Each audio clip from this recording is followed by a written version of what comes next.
And we are back. Yeah, so yesterday I brought this dresser into the garage. So it's just on wheels over here. I have it flipped upside down. And I just kind of thought that I would show you sort of the progression of how I work. So I usually flip the dresser upside down anytime I'm working on a piece because I like to be able to see the underside, which you can't always see if it's standing on its feet. So this way I can see all of the little edges and everything under here, and I like to pay attention to all the details, so that allows me to do so. And then just to prep the piece, just to kind of give you an idea, this drawer that's here hasn't had anything done to it yet. So you can still see a lot of the grime and the grease and all that on there from where the hardware was. So all that I've done with this one is just taken off the hardware. And then this one has been cleaned, and I use a degreaser that's usually TSP based. So that one's been cleaned, but nothing else. This one has been cleaned and scuff sanded and not washed off after the scuff sanding. And then this one's been cleaned, scuff sanded, and washed off after being scuff sanded. And then these ones have now all had one coat of paint. So it just kind of shows you the steps that you would have to take if you're working on a piece. And then I'll lightly sand this down as well between coats, and then that helps to give like a really nice buttery smooth finish. And anytime that you see any little imperfections, you can add your fill and sand that back as well and do some repairs. That's so cool. And then, like, this is what we were talking about earlier, where when it's like this, you're not really getting to see the difference in the grains. Right. Like you do, but I feel like a lot of the time, the tones they choose or the stains that they're choosing don't complement the wood itself, and they're just choosing one that is just genuine and on that they can just pump out. And these ones haven't been sanded down to raw wood either because I'm not staining. So when you're staining, you have to fully sand down to raw wood, but when you're painting, you just have to scuff sand. So scuff sanding is good enough just to give it some teeth for the paint to stick to. And then with these, I also always grab something like a coin or a washer or something, and I do a scratch test. Oh, okay. And the scratch test is going to tell me if my paint is sticking, and that's going to tell me if it's going to last or not. So you can see right now nothing's coming off, it's not scratching. And if there ever was any kind of surface damage, then I'd know I'd need to resand and put the paint on again and start back over. So you always want to do a scratch test after your first or second coat before you proceed, just to make sure that there's no issues with adhesion. That's so cool. And then sorry, go ahead. I was just going to say first. Is that the mirror for it? That's actually for this piece. Oh. So this piece over here is a vanity that would have had the mirror, but I don't sell vanities often anymore. People don't typically like them. So you can see that I have this taped off. I'm going to be cutting it here and here with my jigsaw, and then I turn this into two separate bedside tables. So this whole middle piece will come out. This will be a bedside table, and this will be a bedside table. And I'll sell it as two pieces instead of one. And the mirror will get sold separately. I have a Cricut machine, which is a stencil maker, and I'll be putting a little stencil on here that says something like "Hello Beautiful" or something like that, and then that will sell on its own, and this will be two separate night tables. And this is actually really good for people in the Okanagan, because a lot of people here have condos, and these are nice and narrow when they're done. They're tall and skinny, so they're really good for a condo or apartment style living as well. And I've done lots of those in the past. They always tend to be a really good seller. That's actually really smart. I've never thought of that before. Yeah, it's fun. And that's why you make the big bucks doing it, because you see that vision, right? And I see the vision. That's so cool. That's probably one of my favorite projects to do. When I find a vanity that I can cut in half, that's probably my favorite. So that's actually kind of neat project to do. And then this here I haven't done anything with yet. This goes obviously with all these drawers, but I haven't done anything with it. So I've started doing some repair work here. I actually had clamps on this morning because this was loose and this was loose, but those are all intact now. They're not wobbling anymore, so they're good. And then I can sand this back off where I had the fill, make sure everything's all nice and smooth, and here too. And then once I've done that, then I can start painting the body. And then I'll flip it over and I'll be sanding off the top to raw wood, and the top is going to be stained rather than being painted. So it'll be like a nice natural light wood stain on the top. I was going to ask what kind of tone you were going to go for with that. So it'll be like a navy body, brand new hardware. I'm getting rid of this hardware is obviously very dated, so that'll be going in the garbage. But yeah, brand new hardware with a navy body and a nice light natural wood top. Tends to be a pretty common look these days. Yeah, it's cool to see the evolution of furniture and what tastes. Even just in like the last 5 years, it's changed a lot because it went from everything being gray to everything being white. The millennial and now gray. Everything's tan. People are kind of going back to the tan with the dark blue and the black. And I have a really popular color called antique black, and it's almost kind of like a charcoal ash black. And it's been a really popular color as well.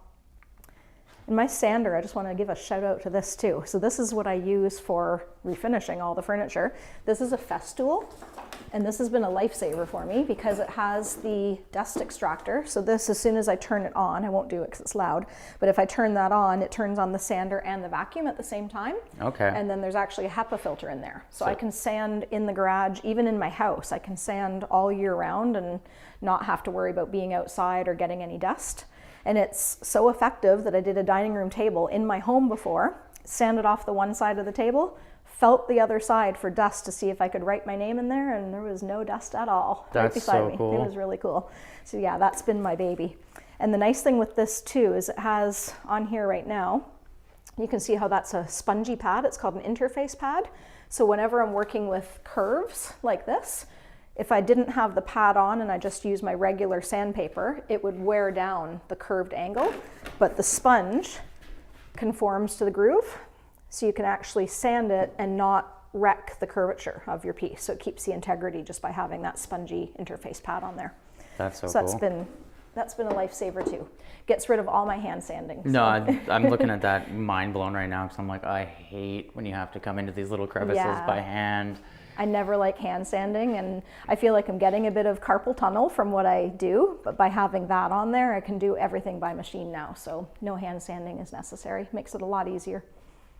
Yeah, absolutely. That's so cool. And when you're finished this, so when you get to the final step, which we're not here, but what, is this a blue? That's a blue, yep. I'm terrible with colors. So. Yeah, that's just one coat. So I still have to lightly sand this. And when I say that, that's the one time I do hand sanding. I have a little pad here like this, and it's just a very, very fine grit. And I take that over it before I do another coat and just lightly sand it. You can even use a brown paper bag for this. A lot of people don't know, but a brown paper bag will work as well. And that's totally smooth. If you compare that one to that one, you can actually feel the grit on there. And this one's like buttery. And now that doesn't look nice, but it's ready now for another coat. And then the final coat will be a really, really nice smooth finish. Just by doing that, it removes any of those little, nubs or little pieces of lint or anything that might be on the surface. And then when your next coat goes on, you have no issues of having anything rough come through. And that's ready for another coat of paint. And you hand paint, which is... Yeah. So I actually use a combination of brushing and rolling. And a lot of people just do just a brush, but I like the brush, but I find that if you use a roller, you eliminate any possible brush strokes. And when you want to have a factory looking finish, you don't want to have brush strokes going through there. Mm-hmm. So I do a brush anywhere that my roller won't reach. So maybe in some of these little grooves, I'll do a brush, but then I roll everything else. And when I roll it, it allows the brush marks to go away, and you'll actually watch the paint self-level. This brand of paint that I use is really, really good with self-leveling, and it just smooths itself out. You can literally watch it dry and smooth down at the same time. So pretty cool. That is so cool. Cool for a furniture and paint nerd. Well, and that's the thing, right? Like that's why I'm excited to come and chat, because it's not like everyone's a geek. Right. Whether or not you're an artist in some way or another, right? Yep. And we all have a geeky thing, but totally. These, like, people don't realize what actually goes in. I'll do a coat on here, just so I don't know if you want to see that or not, but I'll do a coat on there. Totally down to see the process. So now that we've sanded that one down, I usually do the edges first. So I just go along here, get in the grooves, and then I'll make sure I get that front band, that top edge. And then I'll do this side, and then I usually move it around so that I'm not missing anything.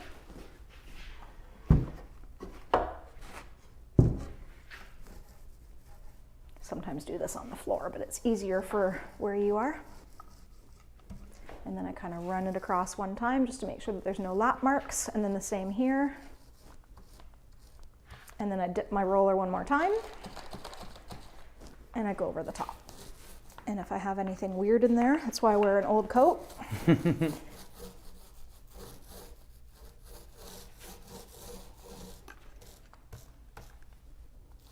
And then again, just one long stroke, and that gets rid of any lap marks that are there. And then that you'll actually be able to see in the next like minute or so, you'll see it starting to dry, and you'll see it leveling itself out, like it flattens itself out. And then this one, because that one has now been cleaned and scuff sanded and then wiped clean again, that's ready for its first coat. So same thing, and I could do the edges first, but whatever. Go all along that edge.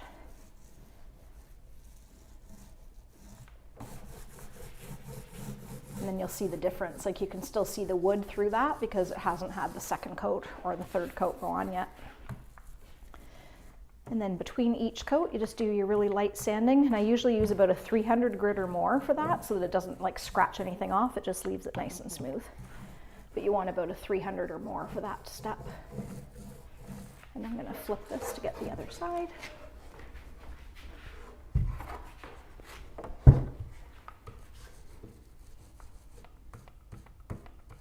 And dip my roller one more time.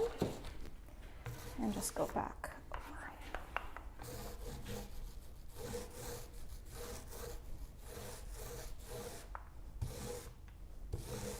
And then you can see the difference from that one to that one. So this has had the second coat, that's only had the one coat.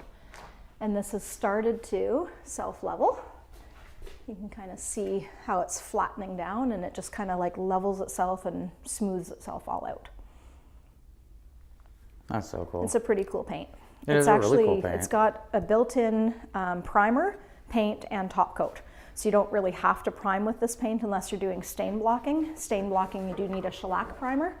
And if I was ever working on it, will also go on things like laminate or metal or glass, but you have to make sure that you prime it with an adhesion primer first before you do that. Okay. And there's a special primer that the same paint line makes as an adhesion primer.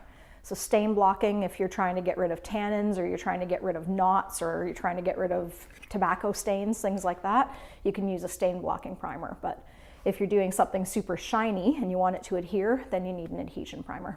But otherwise, everything's all built in.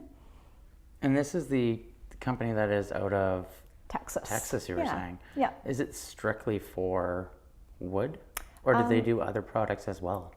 I use it mostly for wood, but you can use it on other products. Like you can use it on laminate. You can even use it on like plastic patio furniture, things like that. But if you're using it on that type of thing and it's shiny and you don't have the grit, then you do the adhesion primer first. It's so cool. People have even used it on things like shoes. Like you can actually paint your shoes with it. Oh, wow. And they have another product called Board and Boot. And Board and Boot is a furniture balm, but it can be used on wood or it can be used on leather. So people use Board and Boot on their purses to recondition their purses, or their cowboy boots to make their cowboy boots look new again. So it's a really neat product too.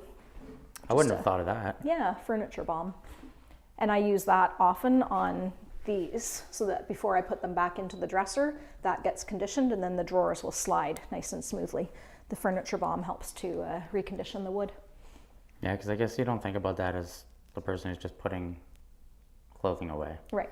Right. Yeah, these are exactly. These are actually the sliding parts. But one of the most annoying things is having drawers that won't slide or won't open, or they stick when you're trying to close them. So just by sanding that down lightly and putting a little bit of Board and Boot on there, it helps that to really slide and keeps the drawers moving and gliding nicely and makes for a more quality piece when you're not fighting with the drawers.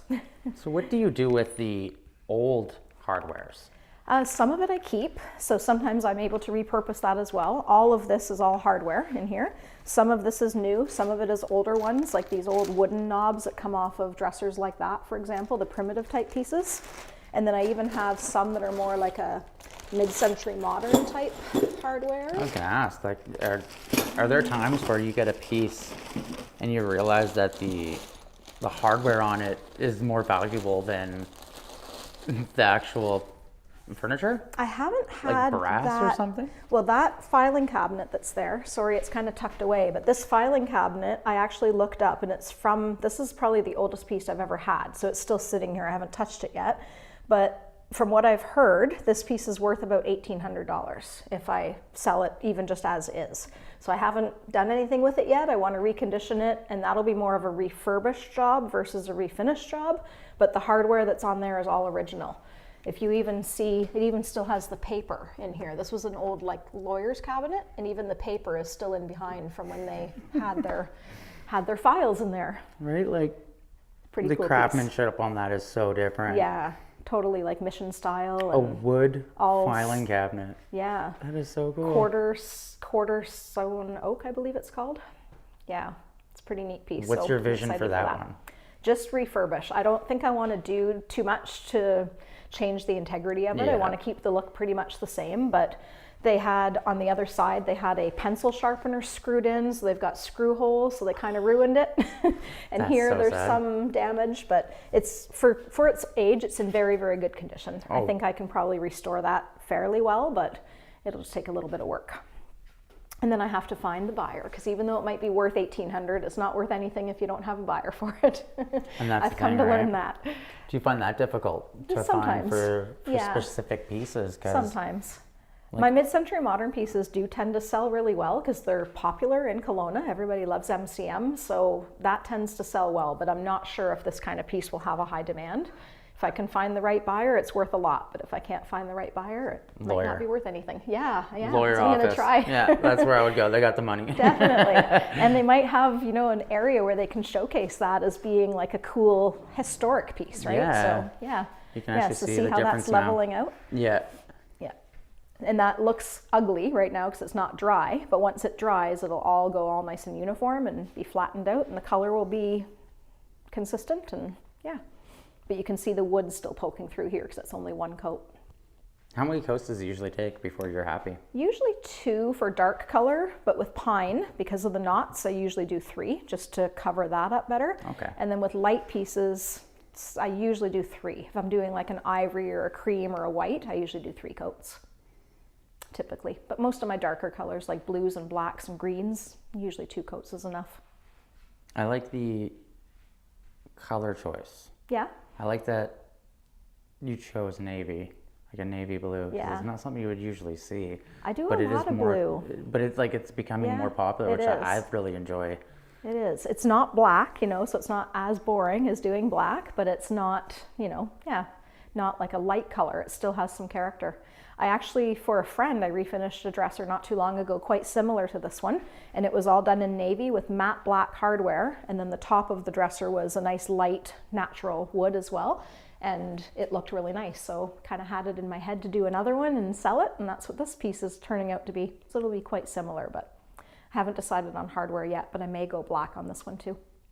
So when you're choosing hardware, do you prefer to use more modern stuff now, or would you prefer to use one that you've found from like an antique? Usually more modern on this type of piece, but on this type of piece, I will probably use the original hardware because it's an antique. So I try to keep the antique hardware because it keeps the value of the piece if I can keep the hardware on it. So I've saved that hardware because it was all intact when I got it. And I actually have a recipe for refinishing hardware too, and it's called hardware soup. And you boil it in a pot with water, vinegar, and baking soda. And then you take it out of the pot after 10 minutes and you scrub it with an SOS pad, and then it literally is like shiny, like brand new. And they call it hardware soup.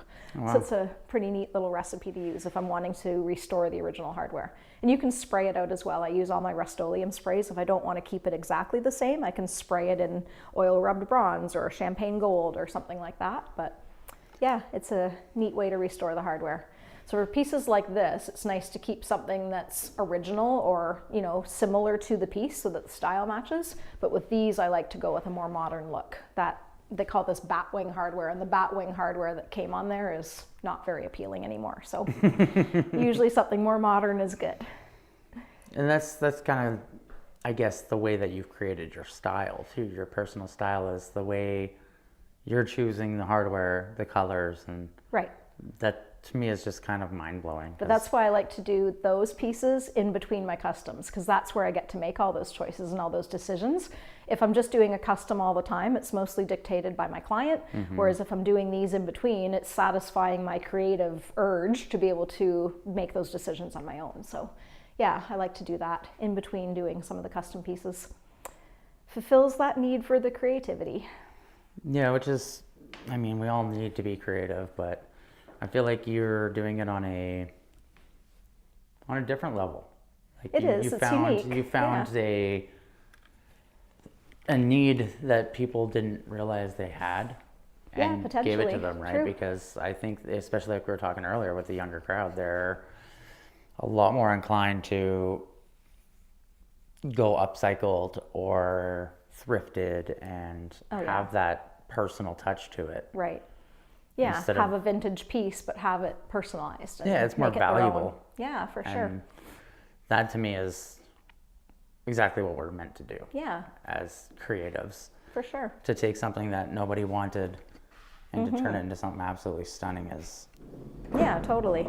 Just make something completely unique and different, and ends up being a conversation piece a lot of times for them as well. They have their friends over and everyone's asking, where did you get that piece of furniture? And it's something that no one else has. So it's definitely a conversation piece and something they can talk about. Have you ever got to do any pieces that have gone to wineries? That have what, sorry? Have been in wineries? No. Or done like a barrel and turned a barrel? No, I haven't. I don't know if you know what Jacobian is, but that was one of the pieces that I was really wanting to refinish, was a Jacobian buffet. And I got my hands on one probably about 3 or so years ago now that came from Ontario, and saw it on Marketplace, went running, started the car immediately, went running for it. And I refinished it and listed it for sale. And it ended up in a place in Oliver that's called Queen of the South. And it's a cafe in the morning and during the day, and it's a tapas bar in the evening, and my piece lives in there as a buffet, and they have all their serving equipment and all that on it. So whenever I go through Oliver and go into a Soyuz and all that, I stop into that little place and take a look, and it's still standing nice and strong and holding its own after 4 years. So kind of proud of that piece. That was one of my ones that I really, really wanted to refinish. So yeah, it was a dream piece for me. So Jacobian would be time period, correct? Yeah. It's kind of got like those curved, rounded legs, and they kind of like, Where they pop out the side? Yes. Yeah. Okay. And so it's usually kind of almost like this, actually. This I was going to say kind of like this, but they pop out a little more out. Yeah. They're more rounded. Like it'll have like a round kind of piece here, and here usually. Yeah. Big, tall. It was like this tall, and a big, long buffet, and had the 2 doors with drawers up on the top, and really, really like substantial looking piece. It was pretty cool. Yeah, so when I did that for her, I thought that was pretty neat that it ended up in that little cafe restaurant. So that's probably my famous piece. How often do you get to go to the restores in the Okanagan? Because I feel like that'd be a great place to look. I do go there. I don't know. I tend to find more of my pieces on Marketplace than I do at Restore. They have some stuff, but their prices have gone a lot higher. Oh, I guess so. And I find I have kind of a set price in mind of what I'll pay for a piece like this versus what I pay for a tall boy. I know my max. And usually they're beyond my max. So yeah, I don't really find that they're as good for prices there anymore. Yeah, they have some neat stuff, but sometimes just priced too high, I think, for what it is. Fair enough. Yeah. Marketplace tends to be the best area for me. Have you ever traveled to the coast for pieces? Yes. I haven't traveled there for the pieces, but whenever I'm on the coast, I look for pieces. I go, while I'm here, I might as well see if I can find anything. Yeah, I found a few really interesting pieces on the coast, actually, and I don't have them anymore. They've all long since sold, but I did find a number of different pieces out that way, and just some, different ones to choose from versus what's in the Okanagan. Just broadens the pool a little bit. And friends even, will tell me if they have pieces that are for sale or they're moving and they can't bring something with them. Like that cabinet right there came from somebody that I know. Got that for a steal because she was moving and couldn't bring it with her, and it wasn't going to fit in her new space, so she sold that to me. So there's all different avenues of where I can source them out. See, what I would love to see is you and Mike link up for a piece together, because he's a stained glass artist. Oh, stained glass, yes. Yeah, he does stained glass, but he does it on a way different scale than I've ever seen. Interesting. I'll show it to you after, but cool. his entire front door is a giant piece of stained glass, and it it's the way he builds it is so tough and strong that I'm like, it'd be cool to see the refurbished with the stained glass, because I feel like that would be such a cool thing to see. That would be pretty cool, for sure. So when you're finishing off your, when you're finishing off your products, how do you go about pricing? Because I know that's one thing all creatives have a hard time with, is putting a price on yourself and your art. So you want to, for sure, capture your hours and your time and your creative, all that went into it. But I kind of just I'm a bit different with mine. Most people track their hours. I'm not good at that. I'll say that right now. I'm just not good at it. So I don't add up how many hours specifically I spend on each piece. I more have an idea in my mind that a tall boy goes for between this amount and this amount, and a 6-drawer dresser goes between this and this, and a 9-drawer dresser goes between this and this. And I've kind of done some calculations to know approximately how long I spend on each of them, so I know I'm getting what I need to get to make my money. But I don't track my hours. I jump back and forth too much from one piece to the other, so I'm not really going, I'm spending this many hours here and then I'm going over there and then I have to add this back up again. That's just not really my thing. But I kind of have an idea in mind of what I need for each piece, and that's also why when I buy them, I have a certain dollar value and I won't go above that dollar value, because then I would have to change what my final price is as well. So it tends to work for me that way. You've developed an XYZ formula. Just more of a formula.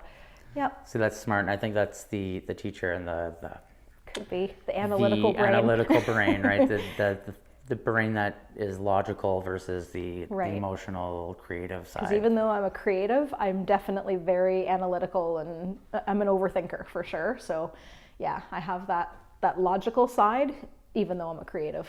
But that formula tends to work. I just kind of have a number in mind, and it pretty well applies. Within $50, it applies to all pieces. So How much, with the paint, because it's a custom paint that's coming in, is it difficult for you to bring in the product now with everything that's been happening over the past couple, I want to say year? It's gotten a lot more difficult.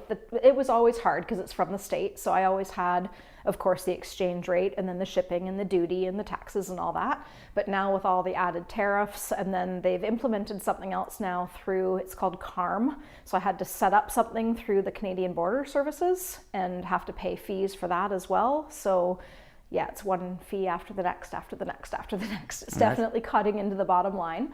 The only thing that I kind of look at is I say to myself, even though I'm not making as much per jar of paint now when I sell it, I'm still getting the paint at cost. So it's a win for me anyway, because it's the product that I use. So I'm getting it at cost and not having to pay full retail for it. So even if I don't sell any, I'll still continue to bring it in just so I can use it for my own supply, and I'm getting it at wholesale. So it's a win that way. It is, and I could see that being kind of a difficult thing too, trying to be the Canadian representative of a product. Yeah. And having to deal with that recently. There was 5 retailers for this paint line in Canada. I think about 3 years ago, there was 5, and 2 of them have fallen off. There's only 3 of us across all of Canada now that carry that line, just because it's gotten too hard and people aren't making profit on it like they want it to be. Not that I'm losing, but I'm not making what I should be making on a jar of paint. So some people have just chosen not to carry it anymore. It's still business at the end of the day. Yeah. And that's where I find the hard being creative. Right.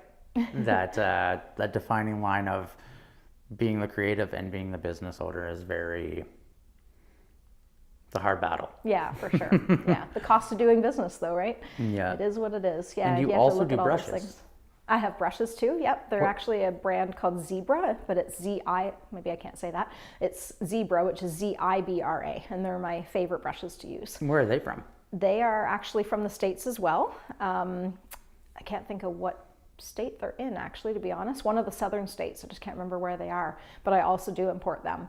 But I find that they're not as much of a problem as the paint, because the weight isn't an issue. With the paint, it's the weight, and even the paints are 0 VOC. So they don't have any restrictions like you would have with spray paints or whatever shipping them, but because they're totally environmentally friendly. But because of the weight and the jar and all that, there's extra fees just because of the carrying cost involved. Where with the brushes, there's hardly anything because they're small and they're compact, and they can ship me a pile of them in one case. So it makes it a lot easier. the little things that people probably don't think about when it comes to like being I want to say a wholesaler for a product, but in Canada that's outside of it. Yeah. Because that's not I don't meet a lot of people who do that, who get to be that wholesaler for products. Yeah, I don't know. I mean, there's a few other people that sell different paint lines for furniture in the Okanagan too, but they actually are a Canadian company, not an American company. And I looked at having them originally, but I was not able to because I needed to have a brick and mortar store. They wouldn't let me sell it in a home-based business. Okay. So I looked at 6 or 8 different lines, I think, before I brought these guys in, and the only one that I really liked enough to carry was the one that I brought. So it just happened to be that they're from the States, but yeah. They got good product. They got good product. They have a good product, yeah. That's exactly how I see it. I just keep coming back to this because you can actually see. You can see it leveling out. Yeah, still all of this part you can see is still wet, like same as all in here. That's all wet still. But along the edges over there has now started to dry, and the temperature in here is kind of cold today, so it's taking a while, but in the summertime that dries in like 10 minutes. But I can it'll imagine. Probably take about half an hour to 40 right now. But it's pretty cool watching it. It is, and it's kind of mind-blowing now that I can understand it goes a lot quicker with your process because of the sander you have and the way you've streamlined it for yourself. Right. Which is kind of, does that ever take away from the joy that you used to have? No, this adds to it. Definitely adds to it. I love my sander. I love being able to be inside. I don't have to wear a mask and a respirator like I did before. It's made it way easier and way better for me for sure. I find too, talking about streamlining, one of the things as a tip for anybody who's ever wanting to do this is I like to typically do all of my prep work on Monday. So if I'm taking customs, I usually get them dropped off Monday morning, and then I do all the prep. So I take off the hardware, I clean it, I degrease it, I vacuum it, I scuff sand it. I do all that on Monday, and then for the rest of the week, I can focus on painting and doing my second coat and doing the repairs and whatever else I need. And if I prep 2 or 3 pieces on Monday, then I have 3 pieces to work on for the week, and I can put out more inventory and, increase my business that way. So the prep is, like I said earlier, the prep is the key, but you need to really invest the time in it. So if I get that all out of the way at the start of the week, then the rest of my week goes by seamlessly. So it's a good way to organize it. Do you have a limit to how many jobs you'll do in a week? I usually don't take more than 2 customs a week. That's kind of my max for customs. And then if I can squeeze in one that's not a custom, that's great. But yeah, no more than 2. And it also depends on the size. I just had a huge hutch here a little while ago that was a custom. It took a lot of room and a lot of time. And I had a big, huge dining room table in here with a dining room table base. That took up a lot of room and a lot of time. So if I have big pieces, I can't, crowd my space either. I need to have some room to move around, and I don't like to have it too claustrophobic in here. So usually no more than a couple at a time as far as customs go. That's smart. It's a good way to do it. That way you're not overstressing yourself. Totally. Yeah. Backing up. And then it gives me the space to work on a small, dresser or whatever at the same time. So yeah, it works out. And I can imagine that you get to see some really unique furniture, like the filing cabinet or the piece that's over there that you're going to cut down. Yeah. Because I've seen some really cool furniture back in my day. And like my mom had this, I think it was about 100-year-old desk that she found actually at the dump being thrown out. And she asked us to put it in the back of the truck, and we did. And I don't know how we got it out of the dump. She cried or something, and she got it, and they were happy with her. But too funny. It was such a gorgeous desk, and she still has it to this day. And it's so heavy. Yeah. But probably solid oak. Yeah, and the structure is just stunning. Like you look at it, and we don't make that anymore. No. And it's just kind of. Yeah, they definitely don't make it like they used to. Definitely not. That's the hardware for this piece. So it's all in a little baggie that's going to be going back on. I haven't done anything to clean that hardware up yet, but it's actually stunning. You can see how it's still all, it's all tarnished and it's got like buildup on it. But once I boil that down and do my hardware soup recipe, then it'll be all nice. And that'll go back on. So that's all original to the piece. And when you can get original hardware like that too, and even like it has the little back plates that go in behind it and everything. So that goes behind the knob. When you can get original hardware like that, then that adds value to the piece as well. I can imagine, because those are handcrafted. Those weren't, they're not made in like, if it's an old enough piece, they're going to be handcrafted, right? And totally. The type of metal that they're using too is valuable. And yep, yeah, absolutely. Those make me think of almost like steampunk. Yeah, It's a very similar. steampunky look, which is kind of cool. Have you ever ventured out into like themed? A little bit, and that's mostly with stencils and transfers. So I've done some, I was mentioning earlier, I have a Cricut machine that I use to make the stencils for the mirror. Yeah. But I did one before that had on a dresser, it was a mid-century modern dresser, but I did ginkgo leaves, and I put the ginkgo leaves all down the side of the dresser, and then as you opened up the drawers, the sides of the drawers, all on here, also had matching ginkgo leaves that I handmade on my stencil. Wow. And then there's transfers that I have now as well. Talking about steampunk, they actually have a steampunk line where you can do on the front of a dresser, you can actually add a stencil to it and it's all that theme. Or you can even do, they have a cowboy theme with cowboys, cowgirls. They have some with, it's like a poker theme with the dogs, and the dogs are all at the gambling tables. So it's kind of cool. They have a lot of different ones now that you can get in the transfer. So I have some that they've shipped me for free to try so I can review their product, but I haven't used them yet. But they're on my list. They're sitting right over there. That's funny. Yeah, I wondered that because like there's I do see this one person on Marketplace and they paint. You may have seen their work too. Yeah. They paint like octopuses and these weird things on the front of them, and they're stunning. But it's pretty cool. Where did I put it? That's a different level, right? Like you're keeping the. Are they hand painting or are they stenciling? I think they're hand painting them. So just as an idea, this can go on the front of a dresser, right? So I can paint the dresser, but then have something like that on the front of it. That would be so cool. So it kind of looks like it's painted, but then you Mod Podge it. It's almost like a decoupage type thing.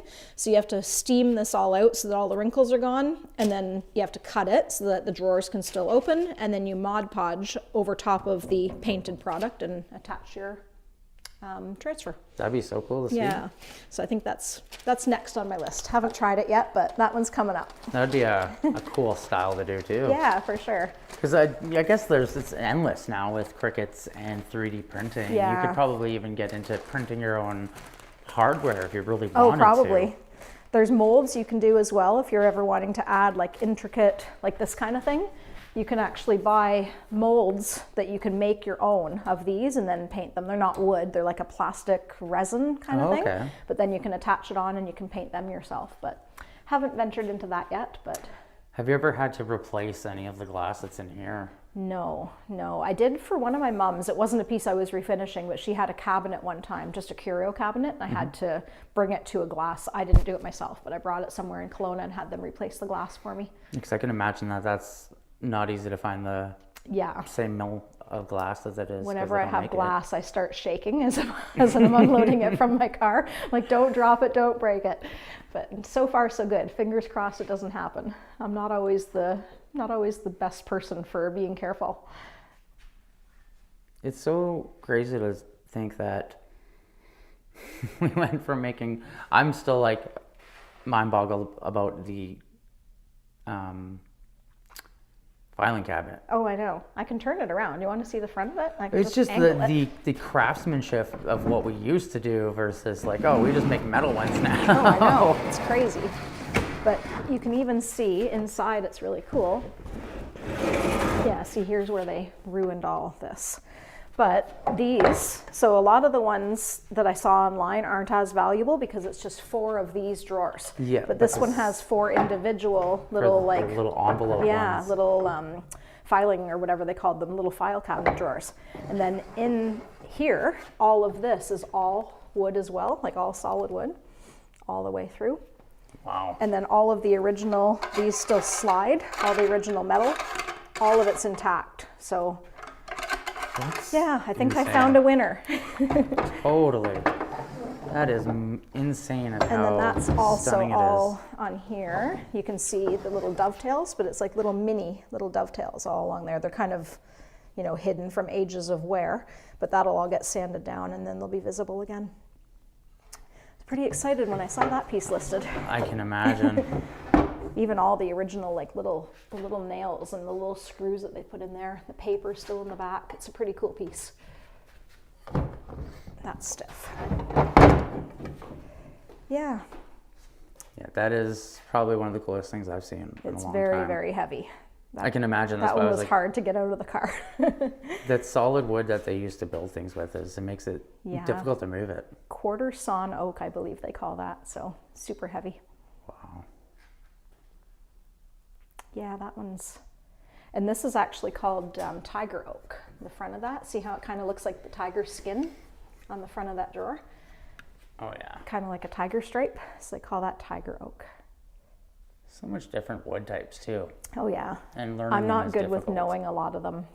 I'm not a good identifier that way. I know certain ones, but that's never been my strong suit. I'm the same way. There's so many different styles of wood. Yeah. And the grain references and trying to learn them all is impossible, I find. We were talking about covering up grain when we were upstairs, and it was a mid-century modern bookshelf, really, really nice piece, and somebody had painted it brown and then let their kids dunk their hands in red paint, and they had red handprints all over the side. It was a teak. Teak mid-century modern bookshelf. So I sanded it down and the grain just popped. I was like, this is incredible. So super excited when I got all that paint off there. It had just been destroyed with an awful paint job and kids' handprints.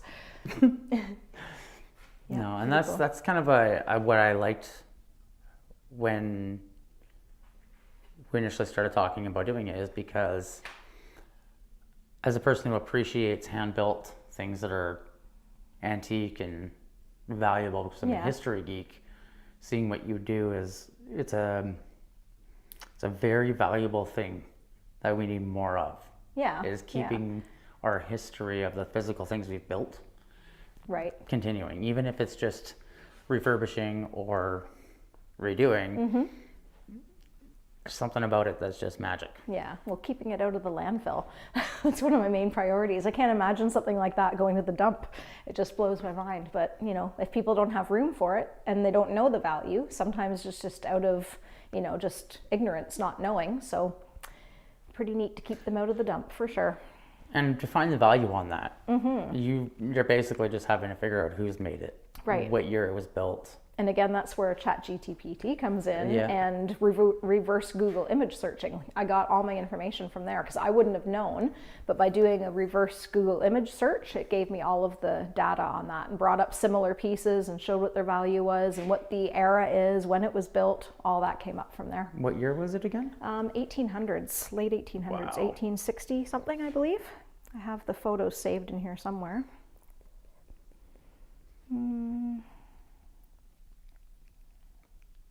Where is it?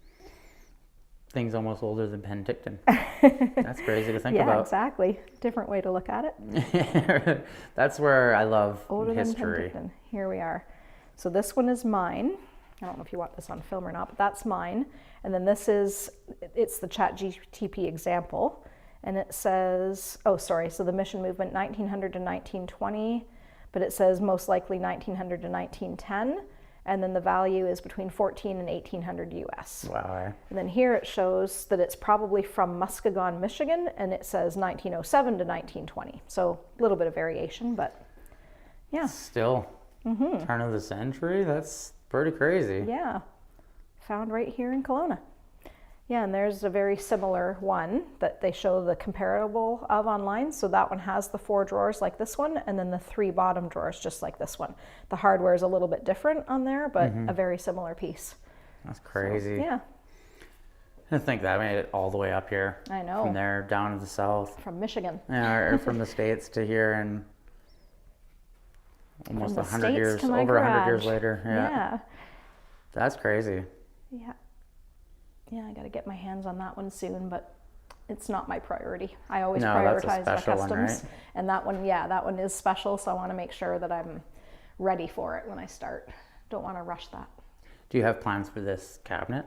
I have about 4 plans, and I can't settle on one. I have 4 ideas in my head, and I'm not really sure what I want to do. I've kind of had black wash calling me, and I'm not sure if I want to do that, but it's a really neat technique where you sand it down, but then instead of doing a whitewash like people do on, whitewash cabinets and whatever, you do a black wash.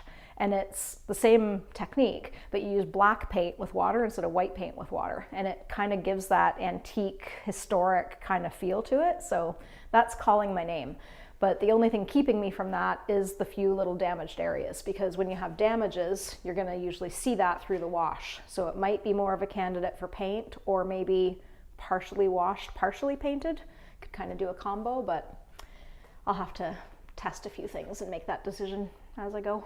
I can imagine that's the difficult thing. Yeah, sometimes you have to be open-minded that you might have to change your plan. You know, that's one of the other things as a, advice to people who are starting off, like you were asking earlier. Sometimes you have to be open to change your mind. You might have a plan and it doesn't go according to plan, so you just switch it and pivot and do something different. Yeah, and no one else is going to know. That's the only one who knows is you. So it doesn't matter if you change your mind unless you've shared it with other people. No one else is going to know that you've changed your mind. So, yeah, I might have to try something, and if it doesn't work, if my original vision for this one doesn't work, I'll try something else. I have a few backup plans. Love it. Yeah. It's cool to get to pick the mind of somebody who is keeping history, in my mind, alive, because that's what it is. They're, especially pieces like this, that are over 100 years old and still standing, and you get to sit there and bring that life back. Yeah, it's kind of a... And same as the vanity, that's over 100 years old too. And you can always, the little secret with vanities, the year is always behind the mirror. So if you pop the mirror out, they etch it on the back side of the mirror. Wow. You'll find what the year is. So if anyone's ever trying to find out exactly how old a piece is, it'll always be on the underside of the mirror. But I'm always excited for these ones because they are old, but people don't really use that kind of style of piece anymore in its current condition. Yeah. But by splitting it, it makes it a usable piece, and people can use that in their, in their current homes and not feel like it's dated. This is quite dated looking at these vanities. You don't really see that anymore, but you always see bedside tables. Yeah. It's just a good way to repurpose them totally. It's just a different way to look. And it just kind of proves that no matter what, you can utilize anything you have, whether it's totally used or brand new. But I like them even more if this, instead of having this piece, if there's a drawer, because if there's a drawer there, I keep this part with the drawer and then I add hairpin legs to it, and then I end up with 3 pieces because I kind of make like a little tiny side table with a drawer, 2 end tables, and I get 3 pieces out of one. Have you ever gotten one of those antique sewing machine tables? I've seen them. I haven't done them, but I've seen them. Yeah. I grew up with one, and it's pretty cool. In bad shape, but they're so cool to see. Yeah, they get turned into those desks. I've seen some people that refinish furniture in the States that I follow, and they've turned those into a desk because they usually have the sewing machine flip up, but there's sometimes a drawer in it.